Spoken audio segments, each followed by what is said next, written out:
안녕하세요, 엘림입니다. 오늘은요, 제가 저번에 말씀드렸던 그런 영상들 중에서 세 번째죠. 종잣돈을 모으는 방법에 대해서 간단하게 한번 알려드리도록 하겠습니다. 일단 큰 틀에서 간단하게 한번 얘기해 볼게요. 돈을 모으려면 어떻게 해야 될까요? 바로 수입이 지출보다 많으면 돈이 모이겠죠. 간단하죠. 근데 이게 현실 생활에서 이제 적용을 해서 해보자면 사실 그렇게 쉽지는 또 않습니다. 그래서 수입은 최대한 늘리고 지출은 최대한 줄이면 이게 목돈을 모으는 가장 빠르고 확실한 방법이 되겠죠. 수입은 개개인의 어떤 직업과 또 상황에 맞는 거에 따라서 또 달라질 수가 있겠죠. 용돈, 학생이면 용돈, 월급, 알바, 사업자면 매출, 그 다음에 부동산이면 부동산 임대소득, 부동산 양도 차익소득, 이렇게 등등으로 해서 수입 다변화를 만들어야 됩니다. 이렇게 수입 다변화를 만들어 놔야지 한 곳에 수입원 흐름이 조금 나빠지거나 막히거나 하더라도 버틸 수가 있게 되는 겁니다. 부동산 투자나 그 기본이 되는 이 목돈, 종잣돈을 만들기 위해서는 이건 제 생각인데요. 공격적인 투자 센스도 중요하지만 시장이 안 좋을 때 사실 지금 같은 경우에 부동산 시장이 많이 안 좋죠. 이럴 때를 대비해서 또 버틸 수 있는 그런 내구성 역시 저는 아주 중요하다고 생각을 합니다. 그렇게 버텨야지만 지금처럼 이렇게 장이 안 좋을 때 장이 안 좋은 매수자 우위 시장에서는 부동산을 홀딩할 수가 있는 거죠. 버틸 수 있는 거죠. 그랬다가 이제 장이 좋아지는 이제 매도자 우위 시장에서는 내가 원하는 가격에 팔 수 있는 거죠. 그러기 위해서는 캐시 플로우, 현금 흐름이 좋아야 되고, 그 현금 흐름을 좋게 하기 위해서는 이제 소위 말해서 양도 차익으로 맛볼 수 있는 부동산과 그 다음에 이제 월세 수입이 들어오는 수익형 부동산을 같이 포트폴리오를 짜놔야 됩니다. 한쪽으로만 가는 건 별로 좋지 않아요. 항상 밸런스가 가장 중요합니다. 본론으로 들어가세요. 제가 목돈 모으는 스킬을 간단하게 그럼 알려드리겠습니다. 일단 첫째, 가계부 작성입니다. 재테크하면 가장 많이 듣는 소리죠. 책들이나 이런 데서 가장 많이 하는 게 가계부일 텐데, 그만큼 왜 이 말을 많이 하냐면 그만큼 이게 중요하기 때문에 그렇습니다. 이 가계부 작성을 하다 보면요, 돈의 흐름이 보여요. 돈의 흐름이. 제 수입에 대해서도 알 수 있지만 제일 중요한 건 가계부 작성은 지출을 통제하기 위한 거죠. 내가 가장 어디에 돈을 많이 쓰고 있는지를 알 수 있게 됩니다.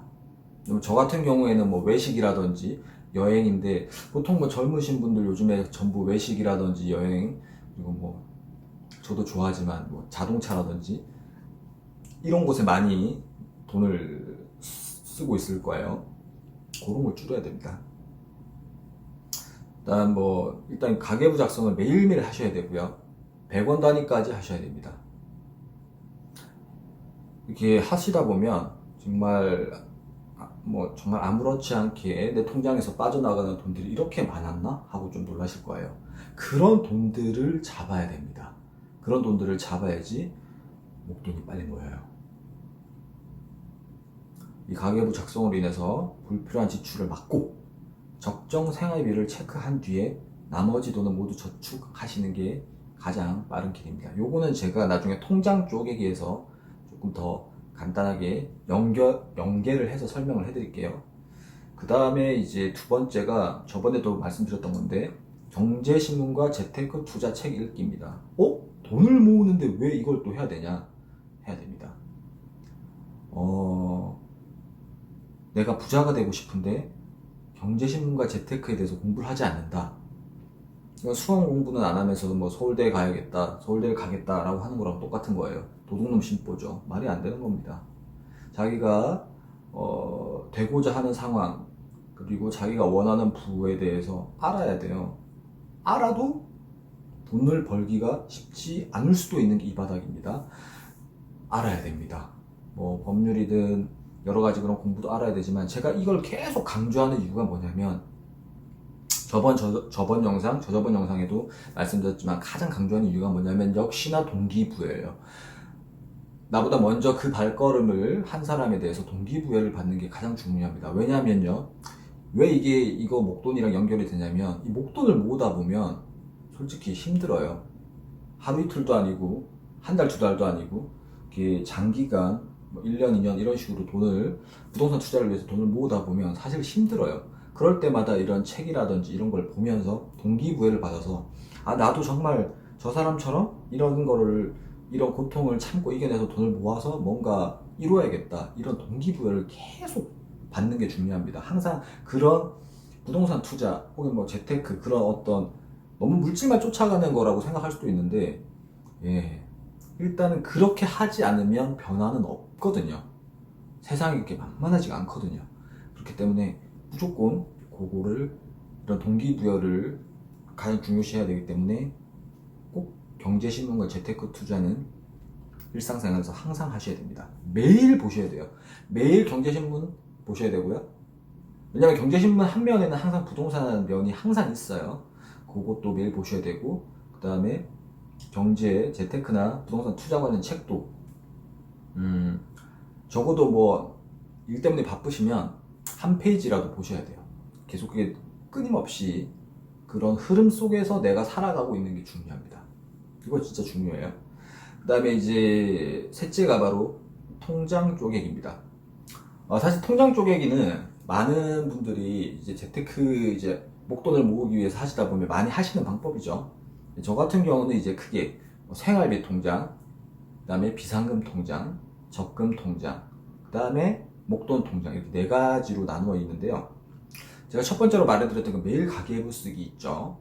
그거를 이제 한 3달에서 한 4달 정도 하시면은 대충 이제 개개인의 어떤 그 소비 패턴이 딱 보일 거예요. 그 부분에서 꼭 필요한 부분들 있죠. 뭐 교통비, 식비, 예를 들면 대출 상환금 등 매달 나가는 지출을 포함해서 생활비 통장에 넣어둡니다.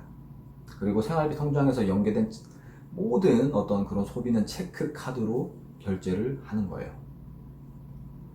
아무리 좋은 혜택이 있더라도 신용카드는 사용하지 않으시기를 추천드립니다.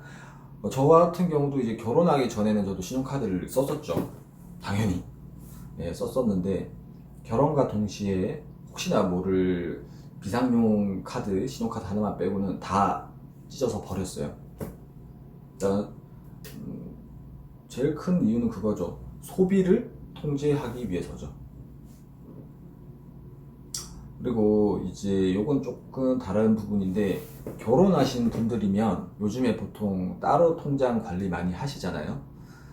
저는 무조건 생활비 통장은 하나에 모아서 같이 체크카드가 2개씩 되거든요. 저도 지금 그렇게 하고 있고요. 그러니까 생활비 통장에서 체크카드 2개를 만들어서 부부가 하나씩 갖고 쓰는 거예요. 맞벌이를 하든 외벌이를 하든 생활비 통장 및 전반적인 재정 관리는 부부 중 한 명이 맡아서 하고, 자주 그거에 대해서 머니토크를 하는 것을 추천드리고 싶습니다. 그래야지 부부가 지금 서로 우리 집 가게가 어떤 경제 상황인지를 알고 저축을 하든 소비를 하든 하는 거죠. 그러면은 사실 지금 상황이 이러이러한데 소비를 늘린다? 상황이 이러이러하니까 저축을 더한다? 이런 거에 대해서 부부가 같이 알아야지 서로 협심을 해서 이 모든 과정, 쉽게 말해서 목돈 모으는 과정이 그나마 덜 힘들어지는 겁니다. 나는 모으는데 예를 들어서 나는 모으는데 와이프는 마구 써 제낀다 이러면 힘들겠죠. 힘 빠지겠죠. 재미가 없을 겁니다. 그런 거를 머니토크를 통해서 지금 가정에 처해져 있는 상황을 부부가 얘기를 많이 하셔야 돼요. 이게 많이 할수록 좋습니다. 자, 그러면 두 번째로 비상금 통장이 되겠습니다. 비상금 통장은요, 저의 경우엔 매달 혹시 모를 경조사비라든지 이런 거에 대비해서 매달 전체 수입의 일정 부분을 비상금 통장에 넣어두고 있어요.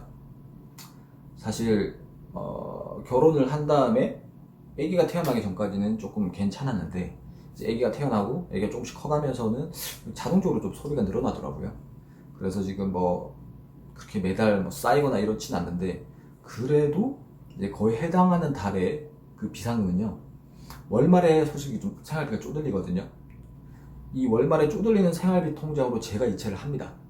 그래서 조금이라도 부담 없, 이제 월말에 나가는 것들이 많잖아요. 뭐 관리비나 공과금 이런 것들을 이제 처리를 하는 거예요.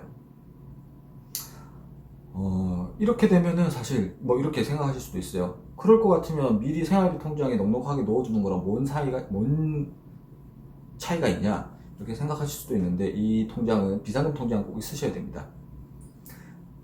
아까 뭐 제가 말씀드렸던 것처럼 이 비상금 통장에서 생활비 통장으로 이체를 해서 결제를 해주면 이게 다른 적금 통장이나 혹은 목돈 통장에 손을 안 대고도 해결을 할 수가 있어요.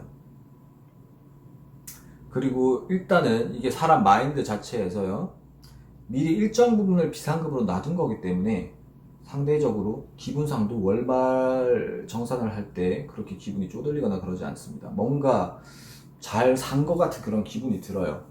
그렇게 해야지 그런 기분을 느끼는 게 중요합니다. 왜? 아까도 말했다시피 한 달, 두 달 저축해서 끝날 게 아니기 때문에 장기적으로 보셔야 돼요. 그런 관점에서 봤을 땐 이렇게 하시는 게 훨씬 더 도움이 됩니다. 비상금 통장을 만들어서 하시는 게요. 자, 그리고 이제 세 번째 이제 적금 통장이죠. 적금은 저는 이제 소액이긴 한데 뭐 주거래은행 몇 군데를 정해서 1년 만기 적금으로만 하고 있어요. 1년 만기는 이자가 작죠. 그래도 저 같은 경우에 좀 성격이 좀 급한 경우도 있어요. 그렇기 때문에 1년마다 적금 만기의 기쁨을 느끼면서 또 돈을 모으는 재미를 또 느끼는 거예요. 그런 돈을 모으는 재미를 느낄 수 있기 때문에 저는 이렇게 하고 있습니다. 이렇게 적금이 만기된 금액은 한꺼번에 찾아서 바로 제가 어디로 가느냐, 네 번째 제가 나중에 설명해 드릴 목돈 통장에 넣어줍니다. 그래서 바로 네 번째 목돈 통장. 목돈 통장은요, 제 일 특성상 이제 매달 들어오는 수입이 좀 일정하지가 않죠. 일단 그래서 저는 수입이 발생을 하면 일단은 목돈 통장에 넣어둬요. 이렇게 한 통장으로 목돈을 계속 모으다 보면 통장의 숫자가 늘어나는 게 보이죠. 그러면 또 돈을 모으는 또 재미가 또 있거든요. 그렇기 때문에 더 저한테는 이렇게 좋은 자극이 됩니다. 그래서 이렇게 목돈 통장에 모인 돈을 보고 제가 부동산 투자를 하고 있는 거예요. 최근에 같은 경우는 제가 지금은, 저 같은 경우에 이제 부동산을 하다 보니까 많이 갖고 있을 땐 1년에 뭐 1년 그거로 치면 분양권을 3개까지도 갖고 있었던 적도 있었거든요. 뭐 재개발 뭐 1개, 그다음에 일반 이제 분양권 2개, 뭐 이런 식으로 갖고 있었던 적도 있었고, 일단 저는 부동산 투자를 한 다음부터 지금까지 분양권을 한 번도 갖고 있지 않았던 적은 없어요. 왠지 없으면 저 좀 불안해요, 솔직히. 제가 부동산 일을 해서 그런 걸 수도 있고, 제가 부동산 분양권 투자로 좀 이제 불을 좀 많이 불을 조금 이렇게 창출을 했기 때문에 그럴 수도 있는데, 그래서 지금도 사실 분양권을 하나 갖고는 있습니다. 최근에 이제 현대에 있거든 팔았고, 지금 이제 대구에 분양권을 하나 갖고 있어요. 항상 하나 이상은 무조건 갖고 있어요. 이걸 다 살 수 있는 것도 결국에는 이 목돈 통장 덕분이에요.